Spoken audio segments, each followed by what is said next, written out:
regarding tourists' travel with taxis from one destination to another, as you try to find online anywhere, I think the tourist website, the taxi association website is you cannot find clear policies and clear rate structures. And so there's been some discussions, for example, if a couple take a taxi to one destination, they pay one fare. But if two individuals take the same taxi to the same destination, they're charging them each the full fares. And so there's a lot of confusion created and therefore, tension in the market. So couldn't the TIAT ministry make it more clear what exactly are the rules and what are the fares so that there's no discussions between clients and taxis? The TIAT ministry, the Department of Traffic and Transportation, and over the Taxi Association, we're all coming with a comprehensive plan to create new policies, new rules, new guidelines. We're looking to restructure the entire department with issuance of licenses, everything. We're coming with a full-fledged comprehensive plan. We've met with our counterparts on the French side. They're like 10 steps ahead of us. So we're going to utilize what they have in place to also implement it here. And the rates are also one of the key important factors as to where they're going to find the rates and who and how they're charging. All of that will be included in it. So as soon as I have at least a framework in it, I'm trying my utmost best to have it done in the first quarter of next year. I'm still waiting on the SOAB report. Matter of fact, I just received a letter from the Integrity Chamber where they asked me for an extension. Because I want to use those two reports as the basis on how I set the framework around how everything is done, from the issuing to how the taxis and bus associations, their guidelines on how the structure in place and how things are going to be done. Everything will be done in one comprehensive document. But since we're going into the busy season, Yes. at least some clarity in terms of on the rates. how it's charged and what's Yes. the rate. It's something we can do on the interim as well that we can look into, because I am, to be honest, getting a lot of complaints about that. You're getting a taxi driver charging a fee for just the destination, and then it's an individual fee per destination, so it's not clear. But we need to put something in place where they can visually see it, and everyone has to buy into making sure that the taxis charge accordingly. Unfortunately, some taxi drivers are kind of ruining it for some others, so that's why these enforcements are going to be coming in place very soon.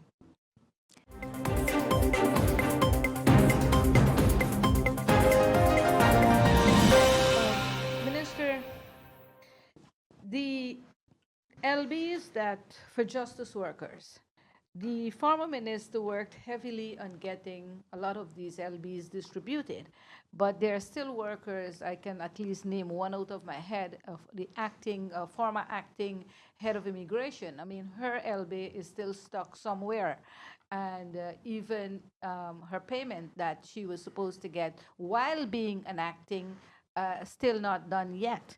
Can you tell us, give us an update as to those persons who did not receive their LB? When exactly, are they going to get their LB? And what about back payment for those persons, those civil servants that already received their LB? Have they been paid, or are they being paid their back payment, what is owed to them? Because 14 years of waiting, before you could get a fancy book and their status exactly in their service. Where are we with this? Yep. Thank you, Bibi, for the question. I can let you know pretty much where I am and what I've done. It's been the past 2 weeks have been difficult for me and hectic in the sense of it's kind of getting and digging into information and figuring out what the status is of this ministry, what's been done over the past 6 months, what's been done over the past 4 years. And obviously the LB, the Landsbesluit, and the Rechtsposities are something that I too have followed in the media and that you read about, and that I'm trying to understand what has transpired and why it's taking so long, how we can assist. And speaking to the different departments. I'm still meeting departments. I was supposed to be meeting some right now, but came to the press briefing instead. But what I've also promised to different departments that I've been to is that I will personally try to get an idea of where we are, what's going on, what has been the process, and myself have a type of town hall with all the justice workers where they can then ask me questions based on what I've learned about the process, because so far it's been difficult for me to gather that information as well. What I have been told is that we're currently on batch 12 of the LBAs. Batch 12 is currently with the governor, and batch 13 is being worked on. In terms of how we have decided who is in what batch, that is unclear to me. And, those are the things too that you have people saying, well, the person that works right next to me already has their LBA. I haven't gotten mine yet. Similar issues at KPSM and different departments within the Justice Ministry. I don't know if it was just pull names out of a hat, to be honest, but I know that a batch is about 20 to 25 LBAs. So we're moving along, but I understand and acknowledge not at the speed of that would be, acceptable to the individuals who are living in this uncertainty for such a long time. In terms of the payments, what I have understood is that there are 2 phases in which the LBAs are being done. So phase 1 covers the period of 2023 to date, and then phase 2 would be these retroactive payments from 2010 going forward to 2023. But we're still in phase 1 in terms of actually putting everybody in the right respositie. So phase 2 still has to take place when it comes to those retroactive payments. And then I believe that agreements were made in terms of paying those retroactive payments out in tranches, because then, of course, I have to look at my colleague Minister of Finance when it comes to the payments. And again, the Justice Ministry is by far the largest ministry in government and takes out a big chunk in terms of personnel and what that costs. But that is my understanding of the LBA process for now. But again, it does also have my attention. And, I've promised, at least to Customs, that I will have a town hall. Hopefully, we have the budget handling next week, but then hopefully in January, I can give them an opportunity to be able to ask me as minister questions after I myself have gained an understanding of the process. And then I've also reassured the different departments, and as I meet them, I really want to understand what they are dealing with. And of course, we talk to department heads, we talk to the SG, but I also want to leave space and room, for the public to reach me with their concerns, also for the staff to reach me with their concerns, because the well-being of the justice workers is something that is a huge priority of mine. And again, they're the backbone of this society, and I think we've realized too. And even again, I'll bring back my first topic today with the marine industry and the boats. I think we need to realize that without a justice sector that is strong and vibrant, we will not have a tourism product. And that's why, for me, the safety and security is essential, and the happiness of my justice workers is my main priority. Minister, let me take a follow-up from your opening statement. You spoke about the marine industry and trying to secure our borders, but the police have already indicated that they are short-staffed. There are people going to the police station and they simply can't get help because there is no staff. How do you plan to revamp the police force, especially that we are now in the holiday season? Another question I will ask relating to justice workers is the situation at the immigration department. I mean, there's a chaos. People waiting 18 months to get their documents renewed. How are you planning to address those issues? I didn't want to talk today too much about understaffing, in the sense of I don't feel like understaffing is something that I don't think that I have the luxury to make excuses. I can't make excuses to the people of St. Martin, and I don't want to stand here as a minister and say, yeah, but we're understaffed. To me, that's not a problem of the people, and that's my problem to solve, along with my colleague Minister of Finance, to look at how can we ensure that we again have a strong justice sector. I have to give my immense kudos and acknowledgement to the Justice Ministry, because we talk about that entrepreneurs are always these resilient people that will find a way, but I think our justice workers and the justice departments are resilient in a way that I have never seen, and what they are able to do with the manpower and with the budget that they have, to me, is nothing short of absolutely commendable. So again, I give my utmost respect to them, and I'm looking for every way that I can support them as the Minister of Justice.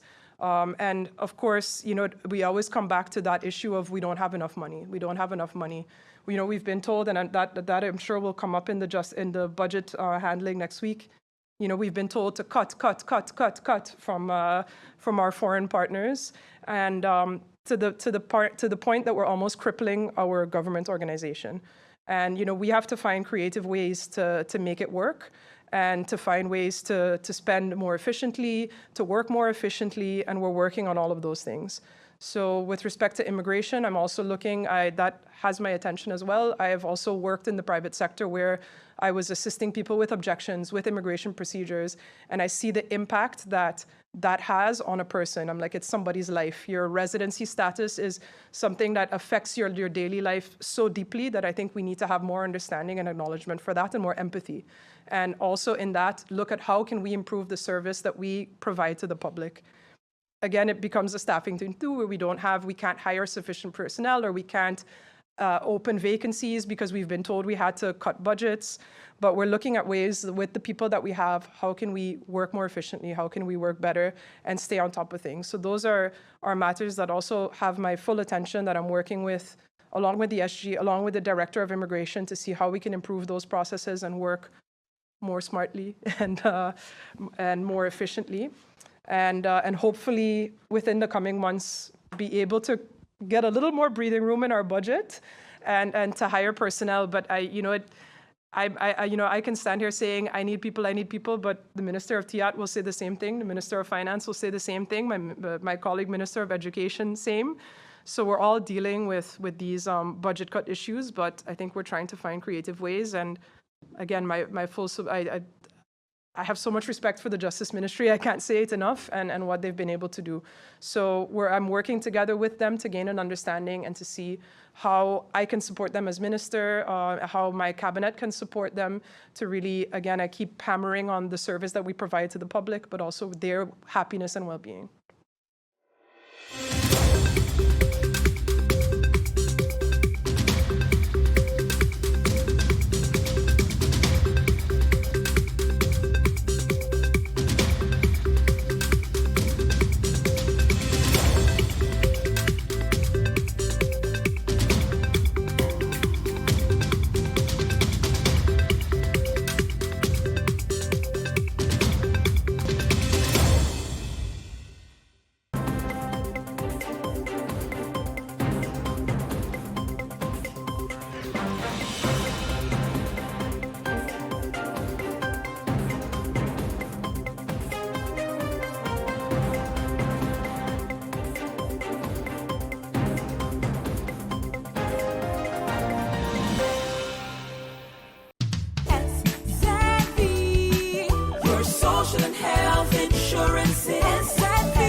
Are you SXM insured?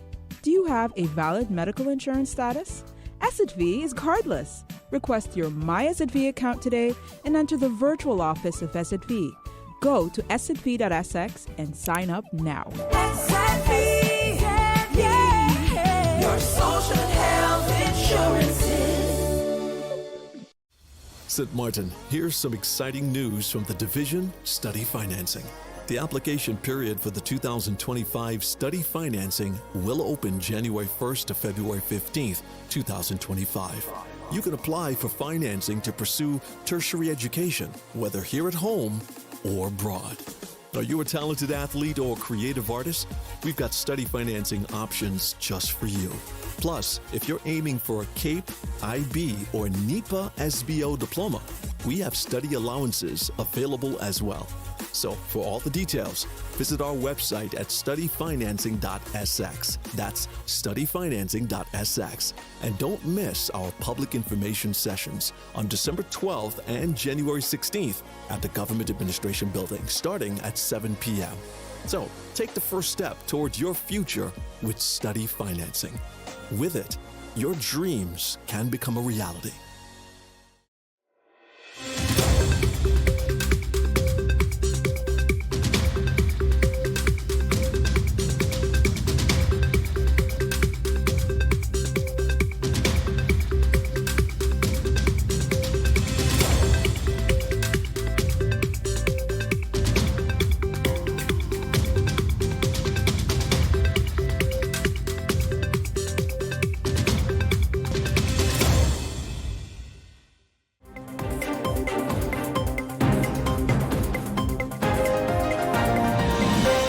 president of the Monument Council. Yes. With so many of our monuments being destroyed, how are you planning? I know you can't be president of the Monument Council anymore, No, but unfortunately. you can still wiggle yourself somewhere. Is there an opportunity, will there be an opportunity, number one, to reestablish the council and to start marking the monuments? Yeah. That bridge in Simpson Bay is a heartbreaker. That the rock wall in Diamond Estate is another heartbreaker. People don't know what or where our monuments are. I am really planning on doing some programs about it, but at least put a marker there or a sign that this is a monument that you can't touch it. Yeah. So for me, yeah, indeed, being minister, you can't be chair of the Monument Council anymore. Currently, there is no Monument Council. They're required to put it out sort of immediately. And one of the things I've realized when I took on the role a couple of years ago after Hurricane Irma was that the lack of a council, a lot of very interesting things happened that 1 or 2 year period. So I've been still, as my role as Minister of Rummy, whatever, monuments falls under education, culture, and sports. But of course, then the building permit or modification has to come to me to approve. So I still keep my eye out to make sure that whatever is coming to my desk isn't monumental or a monument. Yeah. And the distinction has to be there because a lot of things are monumental, but they're not legally a monument in our country. So for example, Diamond was a monumental site, but never made an official monument. But there was a whole discussion around it about how we can preserve it, etc. And unfortunately, that still transpired. For me, my plans work very closely with the Minister of Education and Culture, Youth and Sport on this, simply because I don't necessarily have the role anymore in terms of preserving heritage, but I think whatever I allow to be built and develop can't impact or influence negatively whatever's there.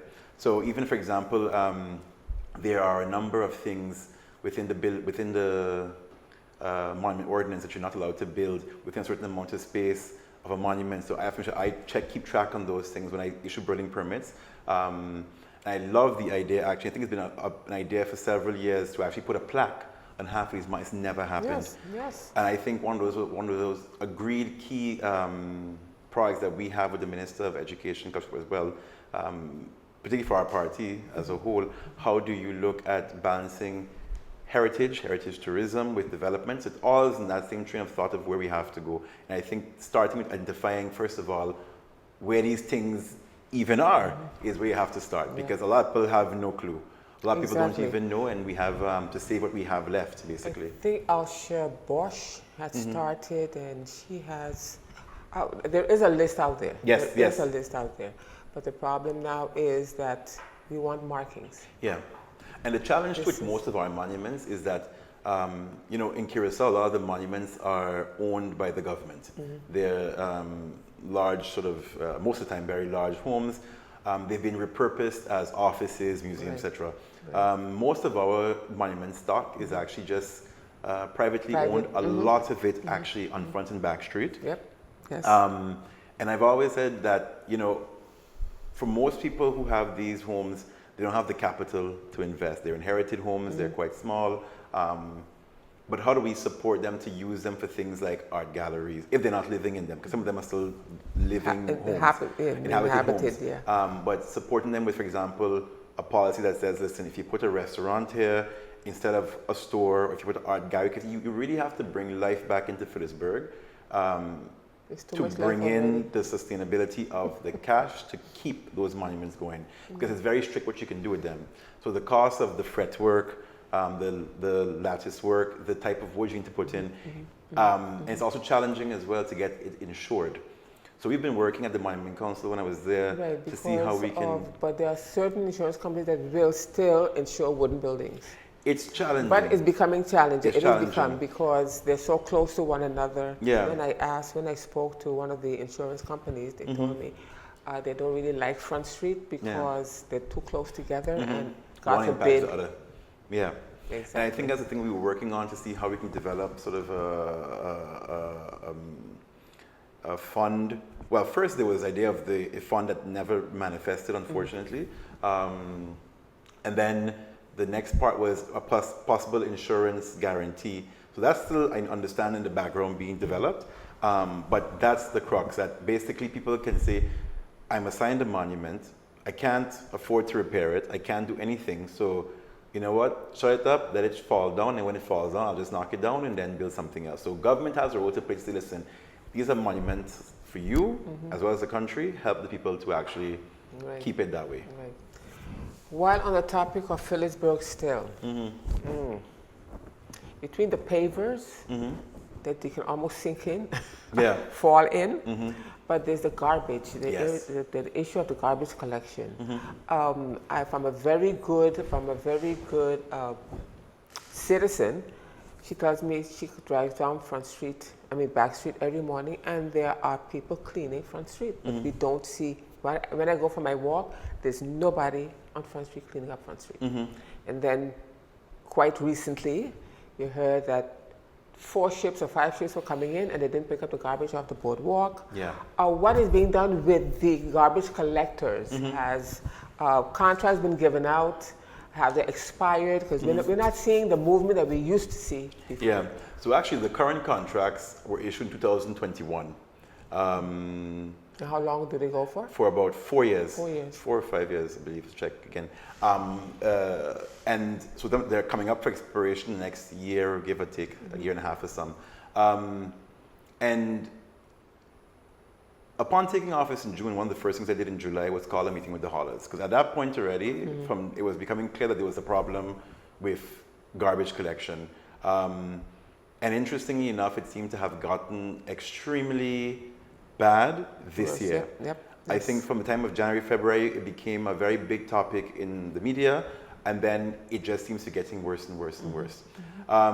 Just this week, actually, I called a meeting with the haulers, because in their contract, they have a specification of a certain number of notifications they can receive before we evaluate where we're going forward.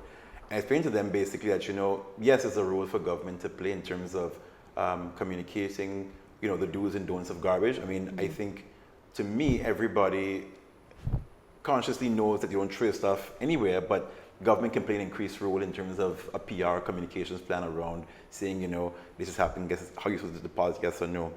We're actually making an attempt now to place 2 bins for bulk items at the entrance of the dump, simply because a lot of people are dumping household appliances daily on the side of the road.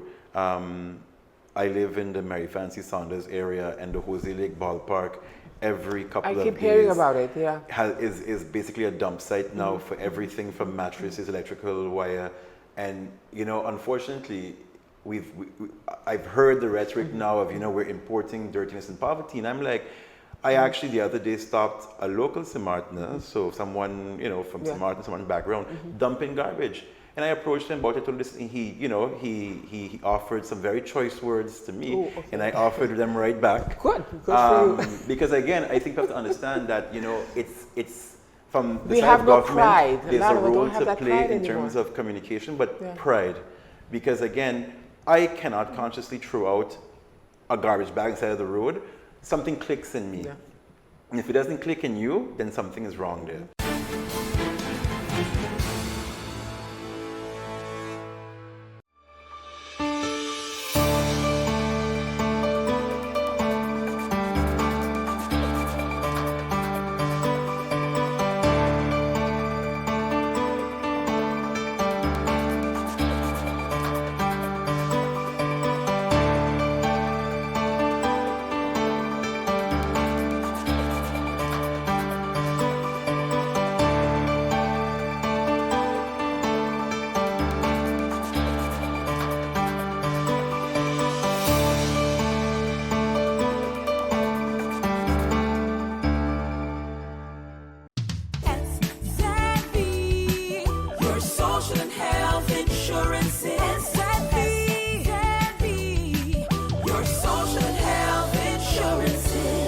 Are you SXM insured? Do you have a valid medical insurance status? SXM is cardless. Request your My SXM account today and enter the virtual office of SXM. Go to SZV.SX and sign up now. SZV, yeah. Your social health insurances.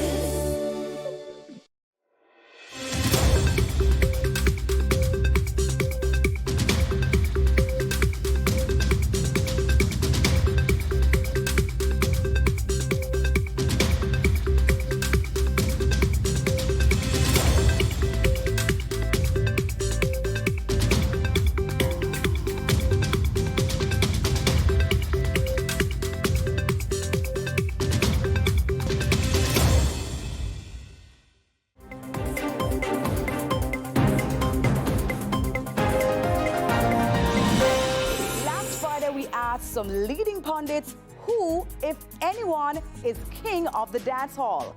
Feedback now from the street about who rules the dance hall roost. What me do? Left me name now like a king. Who are the king of dance hall? Who are the king of dance hall? Alkaline. That we are get away straight. So what about Beanie Man and Vibes Cartel? I don't know about them. Alkaline must say, right you.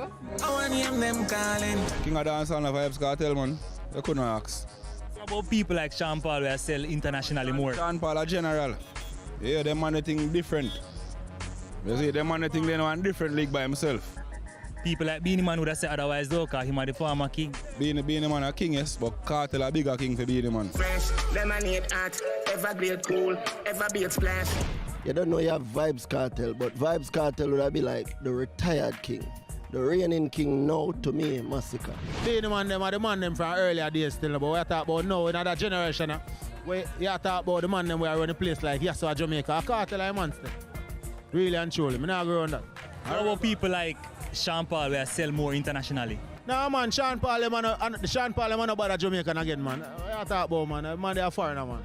You can't call them man a name in a Jamaican something but dancehall concern. Because Sean Paul I go R&B and you know what I mean? And them different genre there. A different genre I'm deal with. We are talking about dancehall, brother, hardcore dancehall. Majority of Jamaican don't know a Sean Paul song right now. Tell me the truth. Alright? A Cartel of the man.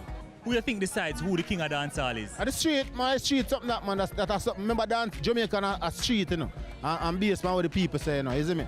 So how what the people say? You can't mix Beanie, Bunty, Yellow Man and some man with them man nowadays because you go kind of water down them man the thing. Right now, who are your king of the dancehall? Alright, to be honest, it's Alkaline, Mother Road. Cartel the day, you know, because you know say a grandfather in our business still, but Alkaline. Let go me t-shirt. King of the dancehall. Cartel me I say now. And you can't have more one king at a time. I think the king of dancehall is Vibes Cartel. Beanie Man, the original king, what about him? Yes, he was the king of dancehall, but I would say for 2024. King of dancehall, Buju Banton, Cartel. I don't know nothing about Cartel, I know nothing about Buju. Vibes Cartel cater for we more. You see me? Not saying no cater for the world, you know, but in cater for Jamaican culture more than them. You see Sean Paul and Beanie Man them now, them are more international. Vibes Cartel, one done. How you feel now that Cartel is back on the street? Real good. Real good. You got Freedom Street? Of course. It's a must. Me I sell hard for go to. Y'all go and check me chalk and mark up your block. I don't know if none they come in and know the song them where I go now. I mean I have a clue about the song them where I go now. Me don't have a clue. So what about Beanie Man and Cartel? Beanie Man are the king of dancehall from a long time. That is it. If I the long time king you talk about. Reigning king right now. Reigning king can only be Beanie Man. Me that's the new king for crown. Sean Paul them in a class by themselves, man. You know that already, man. But me think all like you have all the upcoming artists that try to be the new king, but try the throne. Beanie Man, but me not see it happen. It look like it not really happen at all. So Beanie Man, I'm gonna continue holding throne. That's a last year story. A Cartel this year. What's your favorite Cartel song? Wait, I'm gonna tell you. Oh, go again.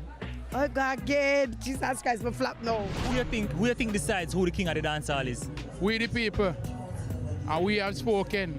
And we don't need no more explanation. Cartel of the man. Oh, pray me, one side till the landslide. Hear that? One law, I two man them hear that. One law and genocide, man. Believe the man. Massacre, Chronic Law, man. Chronic like king of dancehall. Massacre do him thing right now. Massacre is trending, leading dancehall right now. But see Chronic Law. No, man, we not talk about an artist so just come and bust a day. So I not listen to Nice in the market. When you hear Nice in the market, I say Valley and all kind of name. When you hear Nice, I be a Nice them I make, man. Cartel is a legend. Big up yourself, teacher. One love. One Beenie Man down a Yo. Beenie Man. What about Cartel? And the Royal Boss. Two of them. Who name so? Who name so? No disrespect to the icon, but any other king, a Burger King, one Adidja Palmer, out. Beenie Man set the 28th candidate from morning. But you have to give a man what him deserve. That's what I say. So we not say Beenie Man no king, but a Vybz Kartel a real king. That's what I say. King with gold like what they on my teeth. Well, brother, I don't know if you ask that na J.A. brother. Everybody don't know say a cartel dog. You don't know say a one done thing, them my friend. So what about Beenie Man? Brother, I don't want to hear about no more artists. One artist I want to hear about and a Vybz Kartel, my friend. No more dog is my friend. You hear that? Badness straight a road. You hear one Spain.